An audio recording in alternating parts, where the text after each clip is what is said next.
ज्या पद्धतीने व्यक्त होणाऱ्या कार्यकर्त्यांवरती गुन्हे दाखल करून त्यांचे आवाज बंद केले जात आहेत, ती पद्धत चुकीची आहे। आमचा संविधानिक अधिकार आहे, आम्हाला व्यक्त होता आलंच पाहिजे। Right to expression, right to speech, हे सगळे आमचे मूलभूत अधिकार आहेत आणि ते मूलभूत अधिकार हे शाबित राहिले पाहिजेत म्हणून या बेड्या आहेत।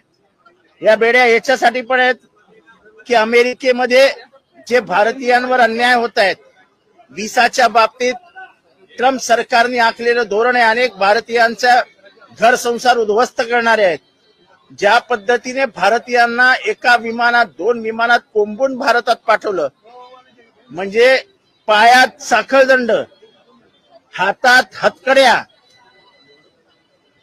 शौचालयाला जागा नाही, उपाशी भारतीयांना असा अपमानित करून आणण्याचा प्रकार हा भारतीयांना हिणवणारा, भारतीयांना अपमानित करणारा होता। ह्याच्यात कुठल्या एका राज्याचे प्रतिनिधी नव्हते। आपल्या महाराष्ट्रातले अनेक जण ह्या पेचात अडकलेत।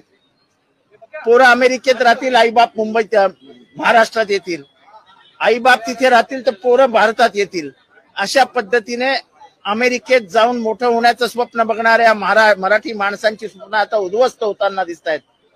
जर या बेड्यांविरुद्ध आपण भारतीय बोलणारच नसू, अमेरिका करत असलेल्या अन्यायाविरुद्ध आपण व्यक्तच होणार नसू, तर अमेरिका आपल्याला गिळून टाकेल। आणि म्हणून या प्रातिनिधिक स्वरूपात लोकांच्या लक्षात आणून देण्यासाठी की तुमचे बांधव अमेरिकेत काय यातना भोगतायत, या बेड्यांपेक्षा कमी नाहीत।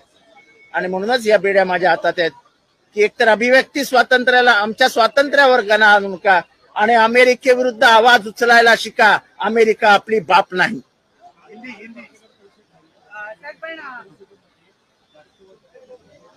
कुठे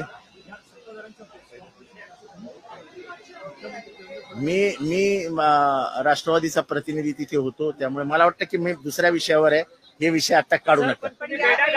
अशाच बेड्यांची अवस्था जी राज्यात आहे का? कारण की विरोधकांना कायदा सुव्यवस्थेचा प्रश्न आहे, विरोधकांना बोलून देत नाहीये। मग आम्ही तेच म्हणतो ना की व्यक्तच होऊ देत नाहीयेत। सरकार कोणाला घालायचे सरकारच्या मनावर आहे। सरकार मला नाही वाटत त्यांना बेड्या घालेल, आणि त्यांनी खून केलेला नाही हे मी आधीपासून सांगतोय। पण जसं वल्लभभाई पटेलांनी सांगितलं की गांधी हत्या नथुरामने केली, पण विचार कोणाचे होते हा प्रश्न त्यांनी विचारला होता। तसं हत्या करण्याचा आरोप आता सिद्ध झालाय, वाल्मिक कराडच आरोपी आहे, तोच सूत्रधार आहे। आम्ही पहिल्या दिवशी बोंबलून सांगत होतो, सरकार ऐकायला तयार नव्हती, आता सीआयडीने सगळं समोर आणलंय। पण तो माझा खास माणूस आहे असं कोण म्हणाल होतं? मग नैतिकता आहे की नाही? तुमचा खास माणूस जर एवढा क्रूर, निर्दयी, पाषाण हृदयी असेल तर मग करायचं काय?